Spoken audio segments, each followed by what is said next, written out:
Hello दोस्तों, मैं हूं गौरव और आज मैं बात करने वाला हूं communication concept types theories models channels and barriers trends in scholarly communication.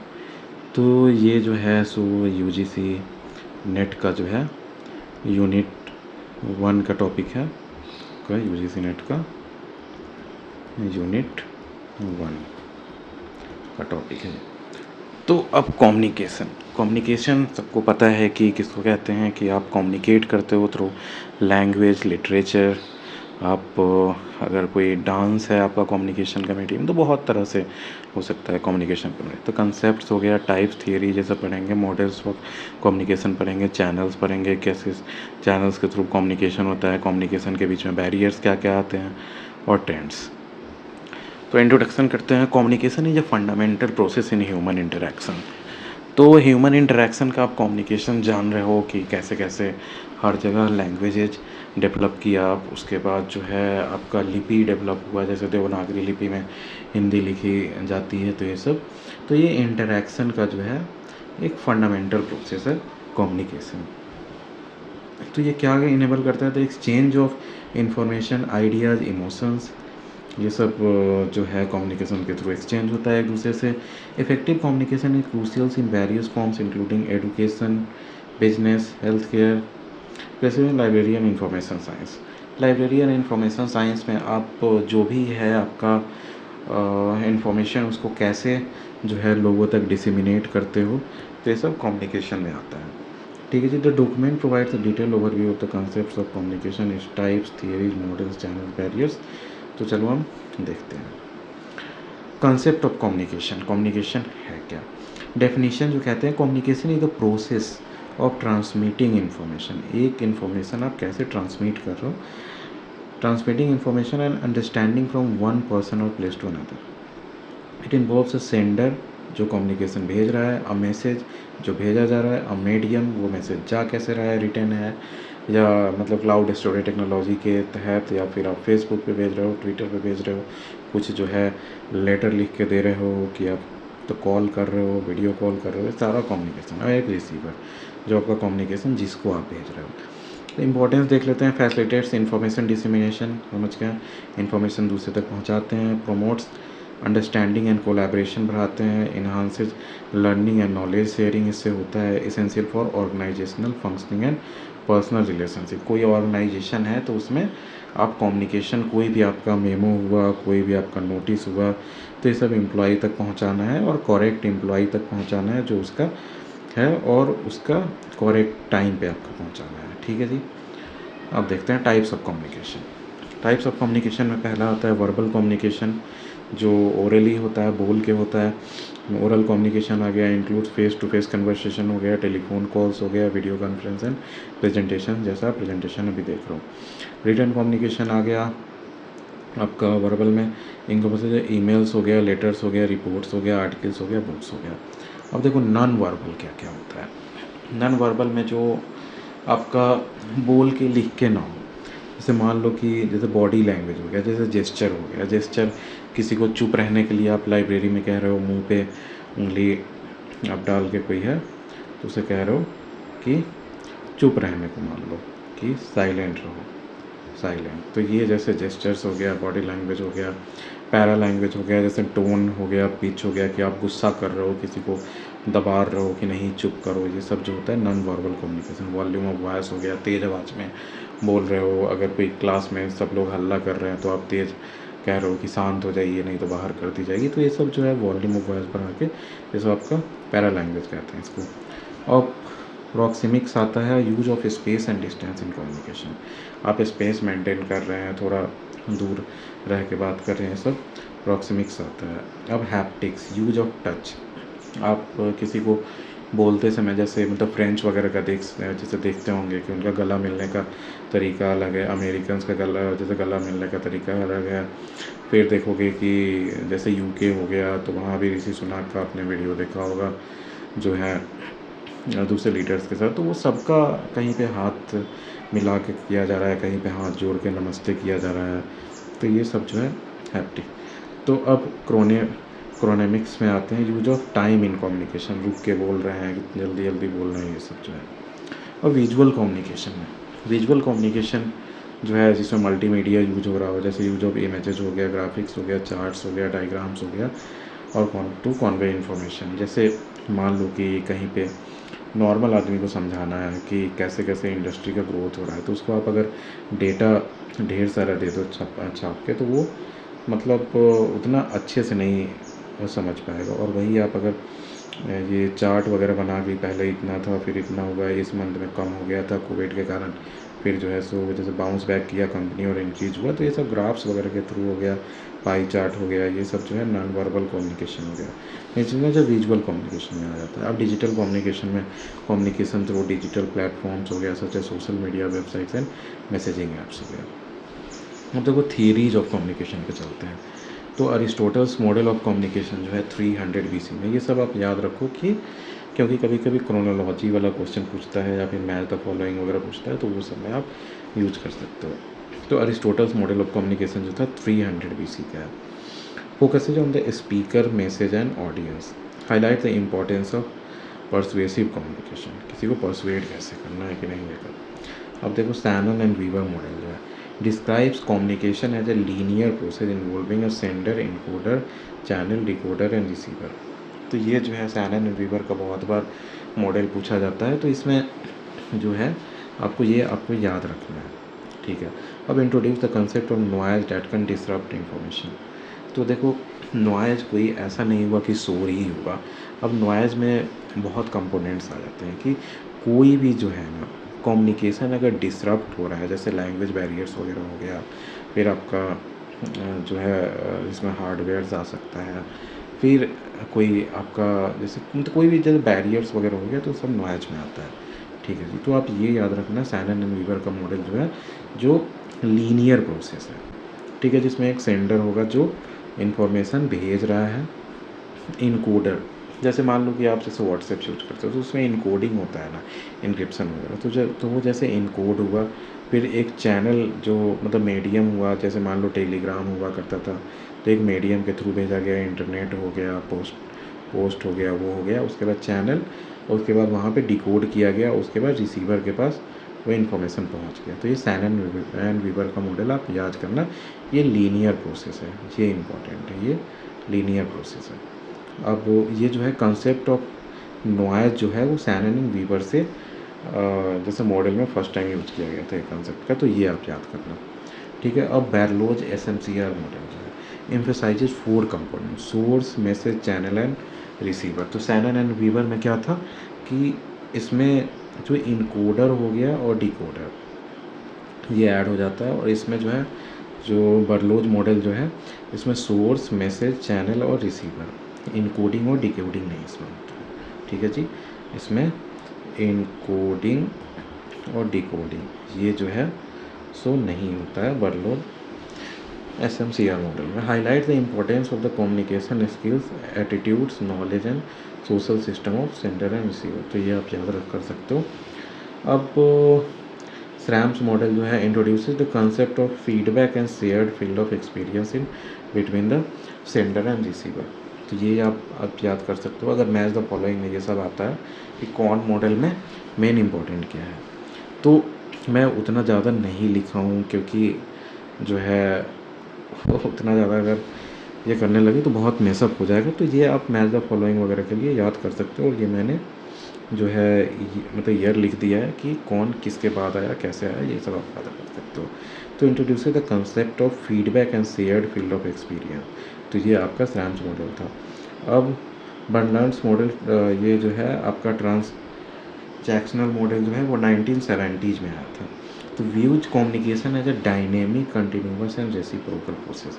जो कम्युनिकेशन जो है तो आपका डायनेमिक है और ये कंटिन्यूअस है और रेसिप्रोकल जो है।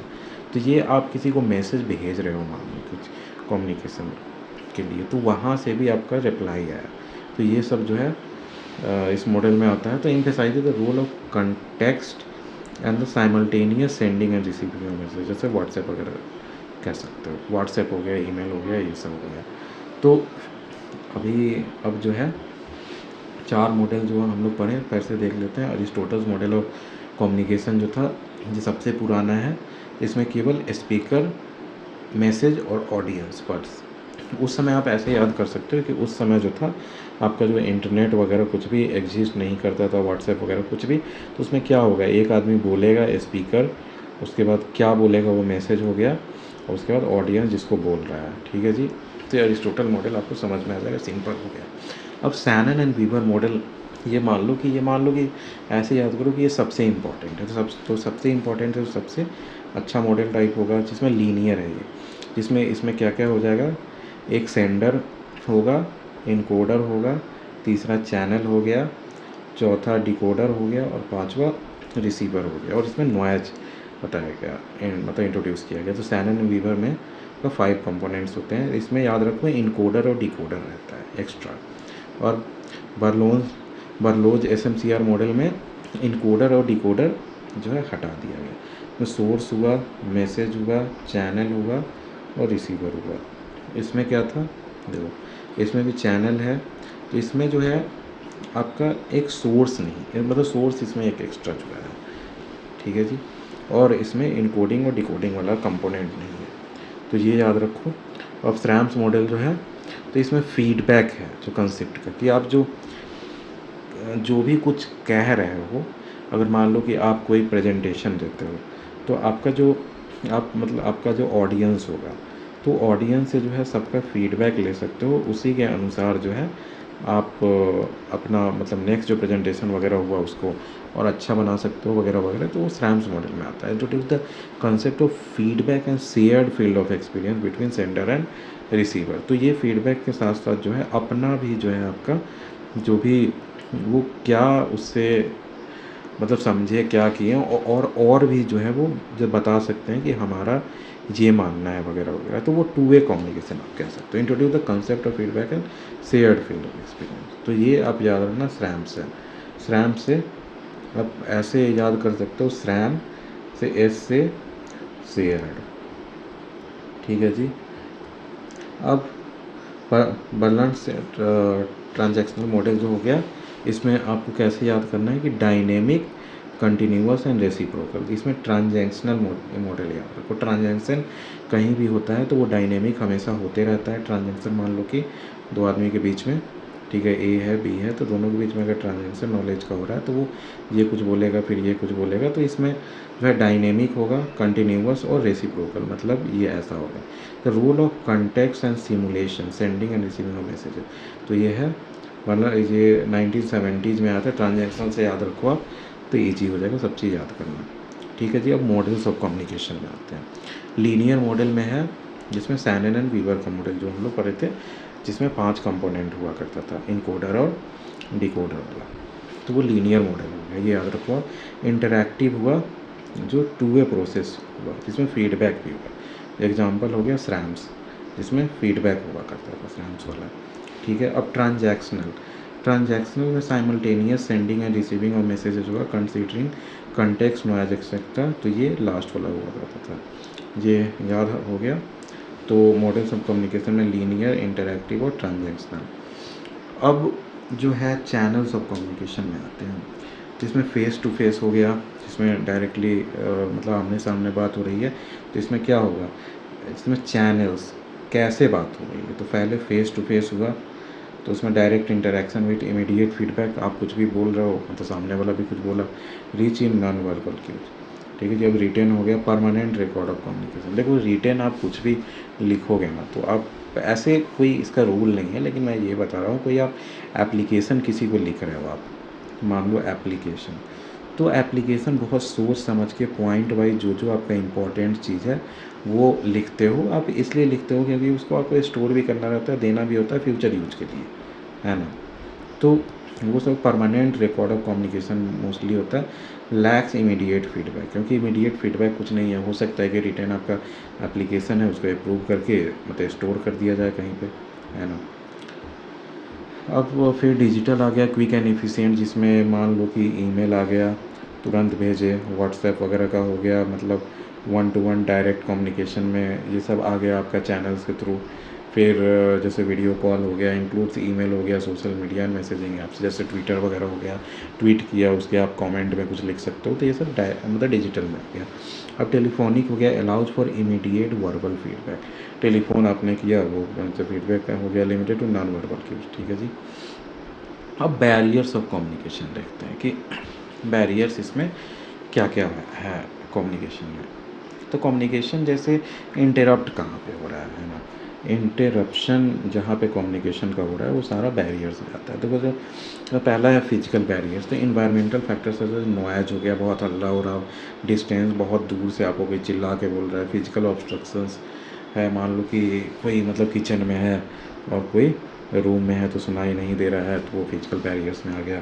अब साइकोलॉजिकल बैरियर्स में हो गया इमोशनल फैक्टर्स लाइक स्ट्रेस, कोई स्टेज पे बोलने गया और उसके बाद बहुत स्ट्रेस में है, बोल नहीं पाया, रोने लगा, ये सब हो गया। एंगर हो गया, फियर हो गया, कोई ऐसा इन्वायरमेंट बना दिया गया है कि कोई खुल के बोल नहीं पा रहा है, ठीक है। जैसे नॉर्थ कोरिया का मान लो, कोई ऐसे थोड़ा ना बोल सकता है, या चाइना में कि हमें हमें जैसे डेमोक्रेसी चाहिए, है ना, तो वो हो गया साइकोलॉजिकल बैरियर। लैंग्वेज बैरियर्स हो गया, differences in language and vocabulary, मान लो कोई इंडियन है और वो अफ़गानिस्तान में गया जहाँ पे पाश्तो बोल रहे हैं, तो भले ही कम्युनिकेट करना चाहते हैं लेकिन कम्युनिकेशन नहीं हो पा रहा है, तो लैंग्वेज बैरियर हो गया। अब जैसे वोकेबलरी जैसे हो गया, जैसे मान लो कि आपको बोल दिया जाए जैसे दुई चक्र वाहनी, तो दुई चक्र वाहनी मतलब होता है जैसे साइकिल, लेकिन मतलब वोकेबलरी आपको हो सकता है कि हिंदी आते हुए भी नहीं पता हो कि जैसे दुई चक्र वाहनी जो मतलब साइकिल होता है, तो ये हो गया वोकेबलरी का। जार्गन एंड टेक्निकल टर्म्स हो गया, ठीक है जी। अब कल्चरल बैरियर्स हो गया, differences in cultural norms, values and beliefs. तो इसमें कल्चरल नॉर्म्स मतलब कल्चरल बैरियर्स मतलब आ गए, जिसमें आपका बिलीफ अलग है तो वो मतलब बैरियर बन सकता है। जैसे मान लो कि कोई कोई हिंदू है, वो मान लो कि अगर मुस्लिम के किसी जैसे मतलब रिलीजियस कोई जैसे बिलीफ है उस पर कोई कमेंट कर दे, तो उसको हमारे लिए जो चीज़ इम्पोर्टेंट नहीं है वो हो सकता है कि दूसरे के लिए इम्पोर्टेंट है ना। तो वो आपका कल्चरल बैरियर्स हो जाता है कि अगर आपको जैसे नहीं पता है कि मुस्लिम में जैसे पोर्क नहीं खाते हैं या हिंदू में काऊ नहीं खाते हैं, और तो आप इस पे कुछ अगर ज़्यादा बोल दो जैसे बिलीफ सिस्टम पे, तो और जो आपका नहीं आप जैसे बोल सकते हो, तो ये सब आपका जैसे बिलीफ का बैरियर हो गया। वैल्यूज आप कुछ ऐसा नहीं बोल सकते हो कि जैसे एक तरह से रेप अच्छा चीज़ है क्योंकि वो ऑब्वियसली बुरा चीज़ है, तो वो जैसे वैल्यू हो गया। कल्चरल नॉर्म्स है, कल्चरल नॉर्म्स में आप कुछ भी ये सब टाइप का मतलब कल्चर से रिलेटेड चीज़ आ गई, ठीक है जी। अब ऑर्गेनाइजेशनल बैरियर्स हो गया, हायरार्कियल स्ट्रक्चर्स हो गया। मान लो कि आप किसी ऑर्गेनाइजेशन इंस्टीट्यूट में हो, आप सबसे लो लेवल जैसे पीएन हो मान लो, और कहीं पे डायरेक्टर है, तो आपको हायरार्की बना दिया था कि पहले आपको जो है अपने जैसे हेड ऑफ डिपार्टमेंट को चिट्ठी लिखनी है, वो वहाँ से अप्रूव होगा, फिर वो किसी और डिपार्टमेंट में जाएगा, वहाँ से अप्रूव होकर जो है आपका मतलब डायरेक्टर के मतलब पीए के पास जाएगा, फिर डायरेक्टर जो है वो मतलब चिट्ठी जैसे बताई जाएगी कि ये इम्पोर्टेंट है तो उसके टेबल पे जाएगा, फिर ऐसे ही जो है वो रिटर्न भी होगा, ठीक है जी। तो इसको हायरार्कियल स्ट्रक्चर्स कहते हैं और ऑर्गेनाइजेशनल पॉलिसीज़ कहते हैं। इसको थ्रू कहते हैं थ्रू प्रॉपर चैनल। तो ये सब आता है ऑर्गेनाइजेशनल बैरियर में। अब lack of open communication channel, यही बात हुआ, ये मतलब क्लोज्ड है, ये मतलब डायरेक्टली आप नहीं पहुंच सकते हैं इसमें। अब टेक्नोलॉजिकल बैरियर्स हो गए, issues with technology and digital literacy. मान लो कि सोशल मीडिया हो गया, तो सोशल मीडिया पे जो है एक तरह से गाँव-गाँव में ट्विटर है ही नहीं, या फिर वो जो है मतलब किसी और लैंग्वेज में है। खैर वो तो लैंग्वेज बैरियर के अंदर आएगा, लेकिन फिर भी अगर मान लो इंटरनेट नहीं है, डिजिटल कनेक्टिविटी नहीं है, तो वो सब जो है टेक्नोलॉजिकल बैरियर्स में आ गया। स्मार्टफ़ोन नहीं है, आपका पुराना स्मार्टफ़ोन है जो कि एक तरह से नया यूट्यूब ऐप को नहीं सपोर्ट कर रहा है, तो ये सब जो है। अब ट्रेंड्स इन स्कॉलरली कम्युनिकेशन जो हो गया, ओपन एक्सेस। अब देखो जो स्कॉलर्स हो गए ना, जो रिसर्च कर रहे हैं, तो पता है एक आर्टिफिशियल बैरियर रिसर्च में क्रिएट कर दिया गया है ना कि जितने भी जर्नल्स हैं, जर्नल्स वो सब जर्नल्स हो गए, मैगजीन्स हो गए ऑनलाइन, ये सब इतना हाई चार्ज करते हैं ना कि जो है मतलब कॉमन जो रिसर्चर, जो पुअर रिसर्चर है या फिर अफ्रीका में है या फिर एशिया मतलब एशियन कंट्रीज है बहुत, तो वो मतलब अगर मान लो कि कोई एक जैसे रिसर्च पेपर है और वो जैसे $300 का है, $300। तो अब वो 8 2 लाख 2.4 लाख मान लो कि इसका एक रिसर्च पेपर आप कभी जैसे पढ़ने के लिए, जैसे PDF डाउनलोड करने के लिए पे करोगे नहीं ना, तो यहाँ पे रिसर्च मानो कि आगे नहीं बढ़ा पाया, ये आर्टिफिशियली बैरियर डाला जाता है। ठीक है, तो ये ओपन एक्सेस जो है ना इसी चीज़ का, ओपन एक्सेस जो है तो ज़्यादा बढ़ रहा है कि जैसे एक मान लो कि ऐसे कहना नहीं चाहिए ओपनली, लेकिन एक जैसे साई हब होता है, तो साई हब कोई रसियन लड़की थी, इसके बारे में जैसे पढ़ना आपको बहुत इंटरेस्टिंग लगेगा कि उसका मानना था कि साइंस जो है ना सो वो सबके लिए होना चाहिए, वो ओपन होना चाहिए। अगर एज ए ह्यूमन देखो तो ये सही भी फिलॉसफी है, क्योंकि हमें एज ए ह्यूमैनिटी आगे बढ़नी है ना, मतलब ह्यूमैनिटी आगे बढ़ना है ना, तो इसके लिए जब तक नॉलेज ही सबको नहीं पास में होगा या आप आर्टिफिशियल बैरियर्स लगा दोगे। मैं मानता हूँ कि R&D में बहुत स्पेंडिंग होता है, लेकिन वो इतना भी मत बाउंड्री क्रिएट कर दो कि नॉलेज हर किसी तक पहुंच ही ना पाए। तो उस समय साई हब जो है ये कोई लड़की स्टार्ट की थी, रशियन थी वो, अब जैसे इंटरपोल वगैरह सब चीज़ उसको ढूंढ रहा है, तो वो कहते कि ऐसा बनाई, और जितने भी वर्ल्ड के जो रिसर्च पेपर्स हैं उसको वो ओपन करती थी, शायद 2020 तक का, तो ये आप चेक कर सकते हो। तो ये सब ओपन ट्रेंड्स वगैरह चल रहा है, और ऐसे जो है गवर्नमेंट भी जो है कंसोर्टियम वगैरह जो है डिज़ाइन करती है कि एक ग्रुप बना के रिसर्च पेपर वगैरह का सब्सक्रिप्शन लेती है कि सब तक पहुंच सके। तो ये ओपन एक्सेस में आता है, free unrestricted access to scholarly research, significant growth since the early 2000 से। अब डिजिटल रिपोजिटरीज कहते हैं कि जहाँ पे ये सब जो है नॉलेज वगैरह डिपॉजिट किया जाता है, तो ऑनलाइन डेटाबेस हुआ है for storing and sharing academic research, जैसे गूगल स्कॉलर भी आप देख सकते हो। इन examples include institutional repository and subject specific repository, ये सब आपके लाइब्रेरी वगैरह में मिल सकता है, सब्जेक्ट स्पेसिफिक हुआ या फिर एज ए इंस्टीट्यूशन कहीं पे जहाँ पे नॉलेज रखा जा रहा है। अब प्री प्रिंट सर्वर्स हो गया, platforms for sharing research papers before peer review. Peer review कहते हैं कि एक रिसर्च पेपर पब्लिश हो गया तो उसको दूसरे रिसर्चर जो हैं सो वो देखते हैं कि हाँ सच में ऐसा जो है रेप्लिकेट करने पे आता है कि नहीं आता है, तो मतलब पीयर रिव्यू वगैरह उसको कहते हैं। प्लेटफॉर्म्स फॉर शेयरिंग, तो जैसे प्री प्रिंट, तो वो प्रिंट होने से पहले वहाँ पे होता है। Prominent in field like physics, तो ये है नाम, और मतलब बायो का ये AR-X15 हो गया, या पता नहीं AR-14 भी हो सकता है इसका, और बायो AR-14 तो हो सकता है कि जिस पे आप चेक कर सकते हो प्री प्रिंट सर्विसेज के बारे में। अब देखो जैसे डेटा शेयरिंग है, एक जगह से दूसरी जगह डेटा शेयर किया जाता है, जैसे क्लाउड के थ्रू भी शेयर किया जाता है, जैसे क्लाउड हो गया गूगल क्लाउड वगैरह से, iCloud वगैरह से भी शेयर कर सकते हो। Increasing emphasis on sharing research data, जब तक शेयर नहीं करोगे, इसमें द इम्पैक्ट फैक्टर वगैरह भी आता है, तो ये आपका डेटा कितने लोग जो है कितना मतलब इन्फ्लुएंस हो रहा है, कितना लोगों पे इम्पैक्ट डाल रहा है, ये सब जिसमें I10 I20 इंडेक्स वगैरह के बारे में भी UGC में आगे पढ़ना है। तो एम्फेसिस जो है सो रिसर्च डेटा के शेयर होने पे होना चाहिए। इन्हांस ट्रांसपेरेंसी एंड रिप्रोड्यूसिबिलिटी, कि आपका जो डेटा है वो करेक्ट है कि नहीं है। अब मानो कि आपने कोई जैसे पब्लिश कर दिया रिसर्च पेपर, और वो बस आप ही के इंस्टीट्यूट में है जो क्लोज करके रख दिया गया है सब लाइब्रेरी में, तो वो जब तक डेटा वो शेयर नहीं होगा तब तक ट्रांसपेरेंसी कैसे आएगी कि आपका डेटा सही है कि नहीं है, आपने जो रिसर्च किया है वो सही है कि नहीं है, और उसी को दूसरे जगह जो है फिर रिप्रोड्यूस किया जाएगा कि सेम एक्सपेरिमेंट दूसरे जगह करने पे सेम रिजल्ट आ रहा है कि नहीं आ रहा है। अब सोशल मीडिया देख लो, use of platforms like Twitter and ResearchGate for academic networking and dissemination. खैर ट्विटर तो पता नहीं यहाँ उतना नहीं है, लेकिन रिसर्च गेट वगैरह का जो है वहाँ पे होता है। और metrics and alt metric, traditional metrics like citation count जो मैंने बता रहा था, इम्पैक्ट फैक्टर I10 I20 वगैरह, मतलब इम्पैक्ट फैक्टर्स, इससे आपको पता चलता है कि कितने लोग जो है वो रिसर्च से अग्री करते हैं, कितने लोग उसको साइट करते हैं। अब देखो ये आप याद रखना, एल मैट्रिक्स जो है एग्जाम में पूछ सकता है। Measures the online impacts and engagements of research, match the following वगैरह में भी एल मैट्रिक्स जो है इसका मीनिंग क्या होता है, मेजर्स द ऑनलाइन इम्पैक्ट, आपका कोई पेपर जो है सो ऑनलाइन उसका क्या इम्पैक्ट है, और इंगेजमेंट ऑफ रिसर्च, कितने लोग जो है वो रिसर्च को लेकर इंगेज किए हैं।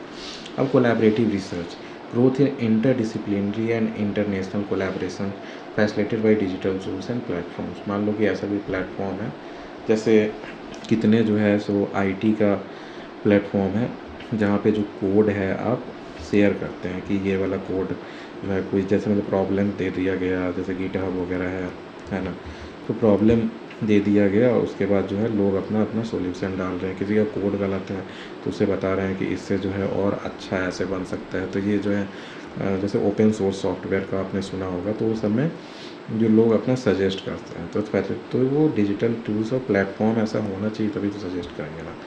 तो अब कंक्लूजन पे चलते हैं। अंडरस्टैंडिंग द वेरियस प्रोस्पेक्ट्स आप समझ चुके होंगे। Communication basic concept to advance terms in scholarly communication is crucial for student preparing for UGC NET. क्योंकि यूजीसी नेट अगर जेआरएफ आप बन रहे हैं तो ये सब आपको जेआरएफ में भी आप भी रिसर्च जेआरएफ करोगे, सारे बनोगे सीनियर रिसर्च फेलो वगैरह, तो ये सब में ज़रूरत पड़ेगा। Information dissemination, academic success, professional development, the fields of library and information science. अब चलते हैं की डेट्स जो है इसका, तो ये सब आप याद करोगे। जैसे अरिस्टोटल्स मॉडल जो है मैंने बताया कि 300 बीसी में जो आया था। अब सैनन एंड वीवर मॉडल जिसमें इनकोडिंग डिकोडिंग वगैरह आता था और ये लीनियर मॉडल होता था, याद रख सकते। तो अब वर्लोज एसएमसीआर मॉडल जो जैसे प्रपोज किया गया था 1960 में, वो है। अब स्रैम्स मॉडल जो था, मैं एक बार इसके बाद दोबारा भी दिखा दूंगा, वो 1954 में हुआ था। 1960, 1954, 1949, ये सब आप याद रखोगे। अब अनल ट्रांजैक्शन मॉडल जो है डेवलप्ड इन 1970। अब ग्रोथ ऑफ ओपन एक्सेस 2000 के बाद है, ये उतना इंपॉर्टेंट नहीं है, लेकिन ये सब आप याद रखना। तो देखो सबसे पहले जो है आपका सैनन वाला मॉडल हो गया 1949। उसके बाद उसका स्रैम्स मॉडल है, स्रैम्स मॉडल हो गया आपका 1954। और जो है उसके बाद 1960 में बर्लोज मॉडल जो है 1960 का हो गया। और उसका बार्लेंड्स मॉडल जो है ये 1970 का हो गया। ठीक है जी।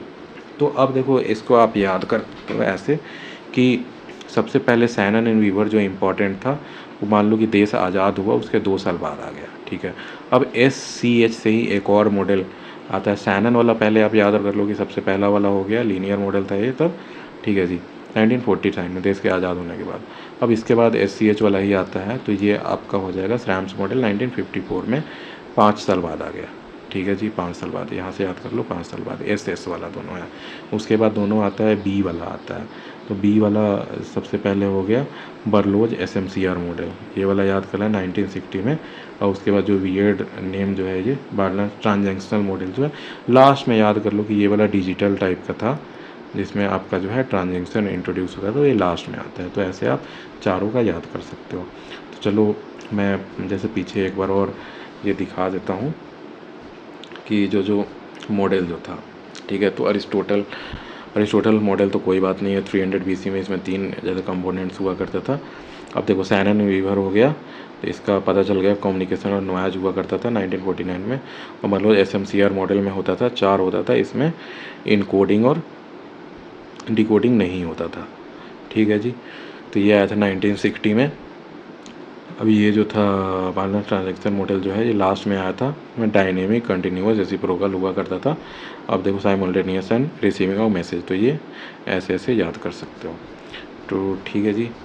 अब उसके बाद ठीक है जी, फिर आप जो है हमारा लाइक शेयर सब्सक्राइब कर सकते हो, बेल आइकन दबा दो कि आपको कोई नया चैप्टर मैं वीडियो डालूँ तो तुरंत नोटिफिकेशन मिल सके।